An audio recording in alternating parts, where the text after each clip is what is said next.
Wassalam ala rasulillah wa ala alihi wa man wala hamma ba'd. Alhamdulillah, setelah kita mendirikan sholat duhur secara berjamaah, semoga semua yang telah kita lakukan mendapatkan keridhaan dan keberkahan dari Allah subhanahu wa ta'ala. Amin ya rabbal alamin. Kembali pada kesempatan yang mulia ini kita akan membahas seakan kita melihat Rasulullah sallallahu alaihi wasallam, yang alhamdulillah beberapa pertemuan sebelumnya pada bulan yang lalu sudah kita bahas tentang rambutnya Rasulullah dan juga tentunya jenggot dan kumisnya, artinya yang berkaitan dengan wajah Nabi tapi berkaitan dengan rambut. Kemudian kita masuk ke keningnya Rasulullah sallallahu alaihi wasallam. Keningnya Rasulullah, bagaimana keningnya Rasul yang digambarkan oleh para ulama dari hadis-hadis yang dituliskan di dalam kitab-kitab mereka. Kesimpulannya diambil dari riwayat Hindun Abi Halah ketika beliau ditanya oleh para tabi'in, wahai Hindun, bagaimana bentuk fisik Rasul, yaitu wajahnya Rasul sallallahu alaihi wasallam. Maka beliau memberikan keterangan, salah satu kutipannya beliau katakan wasi'ul jabin. Rasulullah itu keningnya lebar. Wasi'ul jabin, wasi artinya luas. Wasi'ul jabin, keningnya lebar. Ini disebutkan di dalam riwayat Imam Baihaqi dalam kitab Syu'abul Iman, juga disebutkan oleh Al-Imam Al-Baghawi dan juga diriwayatkan oleh Al-Imam Tirmidzi dalam kitabnya Asy-Syama'il. Jadi keningnya Rasulullah lebar. Berbicara tentang keningnya Rasul, maka ada beberapa hal yang perlu kita bahas. Yang pertama, kita perlu ketahui bahwa keningnya Rasulullah lebar sesuai dengan perawakan tubuhnya. Karena Rasulullah sudah kita sebutkan badannya besar. Ya, sesuai dengan, jadi besar dalam artian lebar, dalam artian sesuai dengan fisiknya Nabi Muhammad, sesuai dengan wajahnya, menambah kesempurnaan fisiknya Rasulullah. Yang kedua, keningnya Rasulullah tidak pernah sekalipun digunakan untuk sujud kepada selain Allah. Karena zaman dulu banyak yang masuk, tapi sebelumnya keningnya pernah sujud di hadapan berhala-berhala mereka. Nabi Muhammad tidak pernah. Walaupun dari kecil beliau baru dapat wahyu kan usia 40 tahun. Selama sebelum 40 tahun itu kan agama orang di zaman beliau musyrikin, penyembah berhala. Apakah dia pernah? Belum pernah. Bahkan pernah diajak di dalam riwayat oleh Abu Thalib di masa sebelum dapat wahyu, tentunya masih kanak-kanak, dibawa ke tempat persembahan atau di tempat peribadatan orang-orang kafir Quraisy Mekah, patung-patung. Waktu dibawa sampai di tempat itu langsung Rasulullah tertidur. Jadi setiap dibawa di depan berhala Rasulullah langsung tidur. Tidak pernah sekalipun Rasulullah sujud. Ini tentunya irhasat, kejadian aneh yang Allah berikan kepada para nabi sebelum dia jadi nabi. Perlindungan. Makanya ketika Al-Imam Fakhrur Razi membahas tentang wawajadaka dhalam fahada, dan kami dapati engkau wahai Nabi Muhammad dalam keadaan tersesat lalu kami berikan hidayah, bukan berarti sebelumnya Nabi Muhammad itu musyrik, enggak. Sebelumnya Nabi Muhammad melakukan maksiat, tidak. Maksudnya wawajadaka dhalam fahada, engkau belum tahu siapa dan bagaimana menyembah Allah, maka Allah berikan petunjuk. Tapi terlindung dari penyembahan kemusyrikan. Khomer Rasul tidak pernah, zina tidak pernah, mencuri tidak pernah, apalagi musyrik menyembah berhala, tidak pernah. Terjaga ini kening, tidak pernah sujud kecuali hanya kepada Allah. Selama sebelum jadi nabi dijaga. Kening Rasul luas, mempunyai alis mata yang melengkung, tetapi alis matanya tidak menyambung. Jadi ada orang yang alisnya nyambung. Kalau ini Rasulullah terpisah. Indah, nanti kita akan bahas ketika berbicara tentang alisnya Rasulullah SAW. Tidak ada alis yang seindah seperti alisnya Nabi Muhammad, dan dia tidak nyambung. Nah, keningnya dibatasi dengan dua alis yang sangat indah. Dan apabila Rasulullah sedang marah, salah satunya terlihat di antara kedua alisnya, di kening di sini ada kerutan atau seperti ada keringat. Itu salah satu Rasulullah marah. Jadi Rasulullah itu kalau marah tidak berbicara, tidak meluap-meluap, meletup bicara, tidak. Tapi lah sahabat ngelihat, kelihatan di sini mengkerut. Di kerutan di antara dua alis ini, di keningnya ada kerutannya. Dalam riwayat ada seperti keringat lah. Rasulullah sedang menahan marah. Jadi marahnya Rasulullah seperti itu. Makanya nanti kalau kita belajar tentang Bagaimana diketahui Nabi sedang marah? Sahabat tidak mengetahui Rasulullah marah dengan ngomel, meletup, bicara. Tidak. Diketahui terlihat ada keringat di tengah-tengah keningnya. Yang tadi itu. Seperti keringat. Di kerutan seperti keringat. Ada seperti itu. Kelihatan. Yang kedua pipinya yang indah. Merah, putih, kemerah-merahan. Lebih banyak kemerahannya daripada putihnya kalau merah. Kalau Rasulullah sedang marah. Kelihatan. Ya, kalau orang putih marah itu kelihatan mukanya agak sedikit memerah, itu sedang marah. Rasulullah juga begitu. Yang ketiga, beliau kalau sedang marah kadang-kadang meletakkan selendangnya atau ridaknya yang tadinya di atas ini dipindahkan atau diturunkan. Rasulullah merubah posisi. Yang tadinya menghadap begini sedang menahan marah, kadang diturunkan taruh di belakang. Kemudian menghela nafas. Berubah dari gerakan. Tapi tidak pernah Rasulullah kalau marah dengan mengucapkan yang kalimat-kalimat. Makanya Nabi bilang, idza ghadiba ahadukum falyaskut. Apabila kalian sedang marah, diam. Kalau masih marah juga, falyughayyir, rubah posisi. Saat berdiri, duduk. Saat duduk masih marah juga, boleh berbaring. Kalau masih marah juga, falyatawaddo, hendaklah dia berwudu, karena syaitan itu dari api. Wudu insya Allah memadamkan api. Suruh wudu. Kalau nggak bisa juga, hendaklah dia berzikir kepada Allah. Alladzina amanu wa tatmainnu qulubuhum bidzikrillah, ala bidzikrillah tatmainnul qulub. Oleh karena itu para ulama bilang Rasulullah adalah orang yang paling kuat secara zahir dan batin. Zahirnya Rasulullah memang kekuatannya nanti kita akan bahas, kekuatan Nabi. Waktu perang Khandaq menggali parit itu, ada batu besar kalau dipukul nggak pecah, atau ada batu besar tidak kuat diangkat oleh beberapa sahabat, Nabi yang mukul batu itu sehingga pecah dan Nabi yang mengangkat. Apa kata Abbas? Kami bawa satu batu dengan susah payah, Nabi bawa dua batu. Kekuatan Nabi itu berbeda. Makanya nanti kita sudah mengenal umur 9 tahun, ada yang bilang 12 tahun, Nabi diajak pergi ke Syam. Dari Mekah ke Syam itu hampir sebulan perjalanan. Anak kecil nggak mungkin kuat, tapi Nabi kuat fisiknya. Sampai di Busra, daerah Busra antara Mekah dan antara Hijaz dan Syam, ketemu dengan pendeta Bahira dan akhirnya kembali. Artinya Nabi itu fisiknya dan juga secara batin Nabi yang paling bisa menahan marah. Karena ada hadis yang mengatakan begini, laisya syadidu bisura'ah. Bukan orang yang kuat, orang yang pandai bergulat, yang pandai bertengkar, yang pandai berantem. Innama syadid alladzi yamliku nafsah indal ghadab. Orang kuat itu adalah orang yang paling pandai menjaga emosi saat dia marah. Tidak ada manusia yang lebih kuat daripada Nabi Muhammad sallallahu alaihi wasallam. Bahkan Rasul pernah bilang, inna khairar rijal man kana batiul ghadab sari'ur ridha. Orang yang terbaik di antara kalian adalah orang yang susah marah, tapi kalau marah cepat memberikan maaf. Dan seburuk-buruknya kalian adalah yang cepat marah, susah memberi maaf. Nabi adalah yang terbaik di antara kita. Kenapa? Karena Nabi orang yang paling susah marah. Dan kalau sudah marah, begitu cepat memberikan maaf kepada orang yang membuatnya dia marah. Itulah Nabi, manusia yang terbaik. Makanya di dalam hadis begitu banyak menjelaskan bagaimana Rasulullah dilempari batu oleh orang Taif. Malaikat saja sudah nggak tahan emosi. Hei Muhammad, hei Rasul, Allah telah mengizinkan kepada saya, kalau engkau mau aku akan terbalikkan itu orang-orang Taif. Gunung yang ditinggali itu akan berbalik untuk menimpa mereka semua.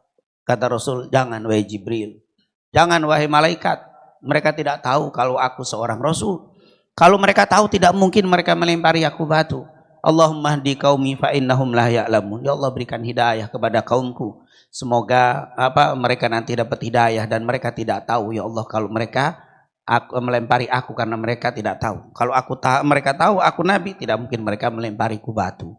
Dan akhirnya berkat doa Nabi sekarang orang Taif semuanya beriman. Coba Nabi bilang, iya, habislah mereka mati dalam keadaan kafir. Nabi yang paling sabar. Makanya Rasulullah adalah yang terbaik.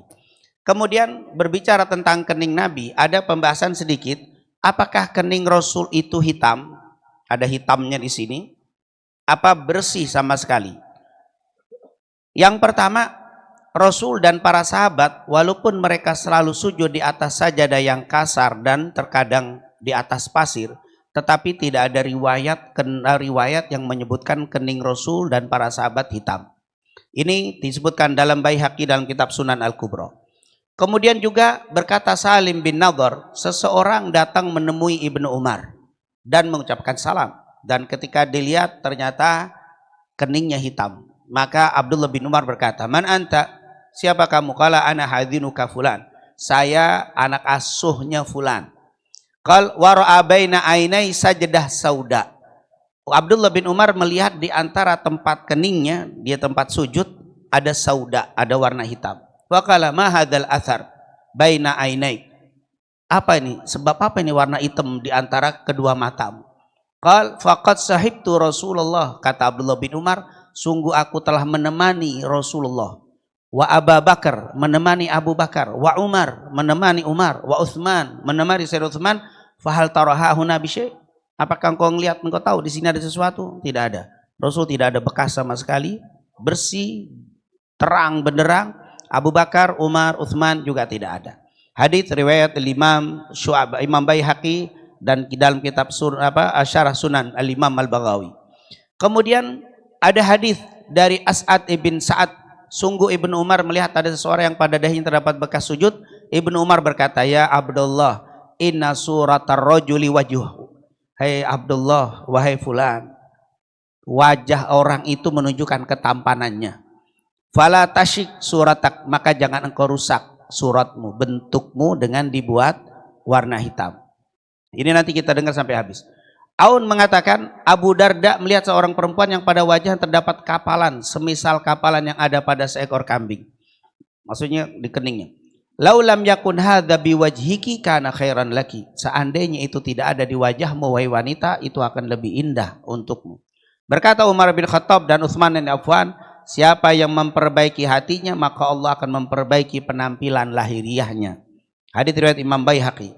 Kemudian yang terakhir berkata Humaid bin Abdurrahman, aku berada di dekat Sa'ib bin Yazid ketika seseorang yang bernama Zubair bin Suhail bin Abdurrahman ibn radhiyallahu an datang. Melihat kedatangan Sa'ib, dia berkata, qad afsadta wajah, sungguh telah engkau merusak wajahmu. Wallahi mahiya sima, sungguh itu bukan tanda tertentu.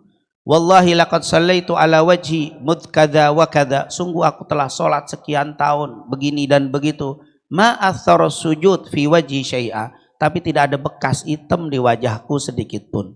Hadits ini menunjukkan bahwa tidak ada riwayat yang sahih, jangankan sahih, dhaif pun, bahwa Rasulullah keningnya hitam, tidak ada sama sekali.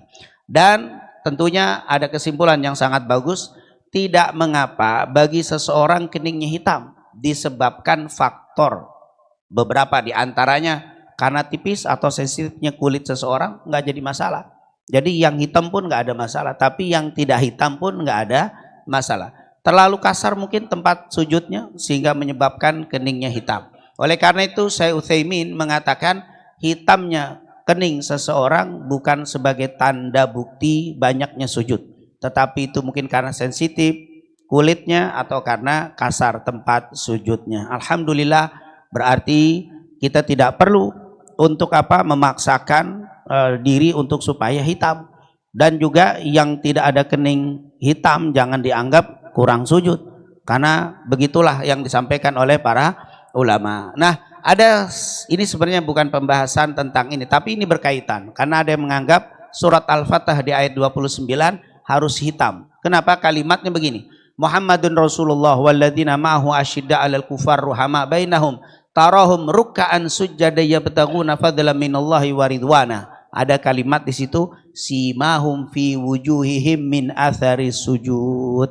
Tanda-tanda orang yang bersama Nabi itu di wajahnya ada bekas-bekas sujud. Jadi bekas sujud di sini harus ada hitam. Itu pemahaman. Ini kata ulama tidak. Lihat bagaimana para mufassirin, para mufassir, para ahli tafsir mengatakan bahwa tanda sujud di ayat ini tidak ditandai secara zahir, tidak harus secara zahir. Tapi kalau yang kelihatan zahir nggak ada masalah. Seperti tadi karena tipis, karena sensitif kulitnya atau karena kasar tempat sujudnya. Tapi itu tidak harus. Oleh karena itu walaupun Rasul dan para sahabatnya ahli sujud, tetapi kening mereka tetap putih, bersih dan tidak ada titik hitamnya. Teguran Ibnu Umar serta para sahabat yang lain yang saya sebutkan tadi, kenapa ditegur? Karena orang tadi menganggap harus hitam. Sehingga, maaf, ini hadis-hadis yang tadi kita bacakan, ini semua yang ditegur menurut riwayat karena orang itu memaksakan dirinya supaya keningnya hitam, maka ditegur. Sama teguran para sahabat ini semuanya karena dia menganggap ini sima, ini tanda. Simahum min wujuhi min athari sujud, tanda banyak sujud, maka dipaksakan, itu yang ditegur. Berarti kalau yang memang tanpa dipaksakan, tanpa sengaja dia hitam sendiri, nggak ada masalah. Jadi bukan sesuatu yang harus dipermasalahkan yang hitam atau tidak hitam. Karena saya singgung sedikit di sini, karena di YouTube saya pernah dengar ada ustadz ditanya, apakah kening Nabi hitam? Iya hitam, hitam kapalan. Kapalan dari mana? Tidak ada satu riwayat pun dari Rasulullah atau para sahabat yang sahih. Jangan yang sahih, yang doif aja tidak ada. Keningnya Nabi kapalan tidak ada. Bersih, bening wajahnya Rasulullah SAW. Nah ini karena khawatir ketika kita mungkin kalau tidak ngaji lalu kita nonton itu aja. Oh, dan ini ustadznya ngetop. Dia bilang, keningnya hitam. Seperti apa kapalan di sini? Wah itu menambah riwayat. Tidak ada satupun hadis. Jangankan sahih, doif saja tidak ada yang mengatakan itu. Ini saya nukil semua dari hadis Rasul. Tidak ada dari pendapat kecuali tadi dari beberapa riwayat. Tetapi semuanya dari hadis. Para mufassir ketika menafsirkan simahum fi wujuhi min athari sujud, di kening mereka ada tanda-tanda sujud. Maksudnya apa? Penafsir, para mufassir ini para ahli tafsir mengatakan maksudnya adalah khusyuk. Orang yang banyak sujud, mukanya itu kelihatan tawadhu'nya, kerendahan hatinya dari mukanya. Walaupun tidak ada tanda hitamnya di keningnya. Simahum fi wujuhi min athar ahwa atharu sujud fi wajhil insan. Apakah itu maksudnya simahum itu ada kening tanda hitam di mana di wajahnya? La, enggak. Kata siapa? Para mufassir di antaranya Mujahid. Inna ahadum yakunu baina ainai mithla rukbatil iz wa huwa kama sya'allah ya'ni minasyarri walakinnal khusyu'. Boleh jadi orang itu idenya hitam tetapi hatinya buruk. Boleh jadi ini wajahnya bersih tapi hatinya bersih. Nah, ini hatinya jadi tidak ditentukan dengan kekhusyuan dengan apa? Dengan tanda hitam di keningnya. Riwayat yang kedua dari para mufassir maksudnya adalah cahaya. Simahum fi wujuhi min athari qala an-nur yaumal qiyamah. Orang yang banyak sujud akan terlihat di wajahnya tanda-tanda sujud. Maksudnya nanti di yaumil qiyamah.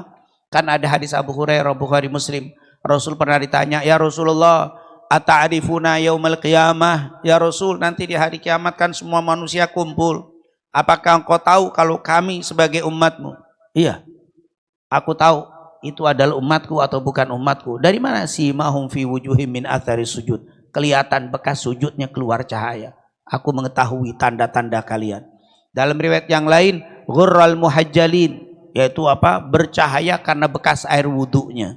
Jadi simahum fi wujuhihim min athari sujud, cahaya nanti di yaumil qiyamah. Dan yang terakhir, yang ketiga, penafsiran para ulama, kelembutan perilaku. Simahum min wujuh dikatakan simahum fi wujuhihim min athari sujud, perilaku mereka lembut. Orang yang banyak sujud itu kelihatan dari perilakunya lembut, lunak, tidak kasar dengan saudaranya, tidak keras dengan saudaranya.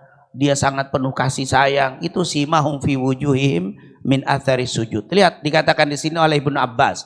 Qala amma innahu laisa billadzi tarona walakinna simal Islam wa sihnatuhu wa sam'atuhu wa samtuhu wa khusyu'uh, yaitu dari perilakunya, dari senyumnya, dari khusyuknya, bukan dari bentuk fisik yang hitam.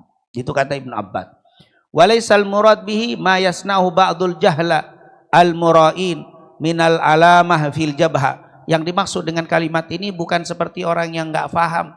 Dia pikir simahum fi wujuhi min athari sujud harus hitam, maka dipaksakan untuk dihitamkan wajahnya atau keningnya. Ini adalah perbuatan jahlah, perbuatan yang bodoh. Fa innahum min fi'lil khawarij, ini adalah perbuatan khawarij kalau dipaksakan untuk hitam.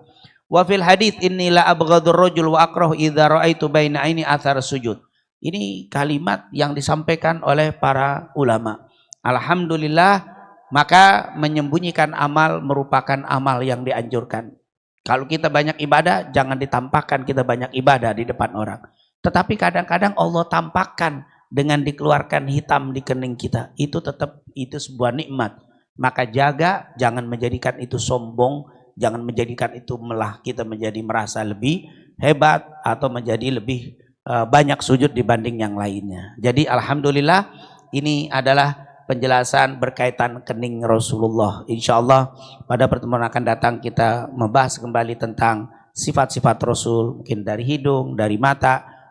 Pada pertemuan akan datang mata Rasulullah. Apa mata Rasul dan apa keistimewaannya dan bagaimana Nabi kita bisa mengambil pelajaran dari mata Rasulullah Sallallahu Alaihi Wasallam. Insya Allah Allah jadikan kita orang-orang yang selalu berusaha mengikuti Nabi Muhammad Sallallahu Alaihi Wasallam dan insya Allah kita digolongkan dari umatnya Rasulullah Sallallahu Alaihi Wasallam dan insya Allah Allah selalu berikan buka untuk kita taufik hidayah untuk bisa mengikuti apa yang diajarkan Nabi Muhammad Sallallahu Alaihi Wasallam. Amin, amin ya rabbal alamin. Rabbana taqabbal minna innaka antas samiul alim wa tub alaina innaka antat tawwabur rahim. Wa sallallahu ala sayidina Muhammadin wa ala alihi washabihi wasallam.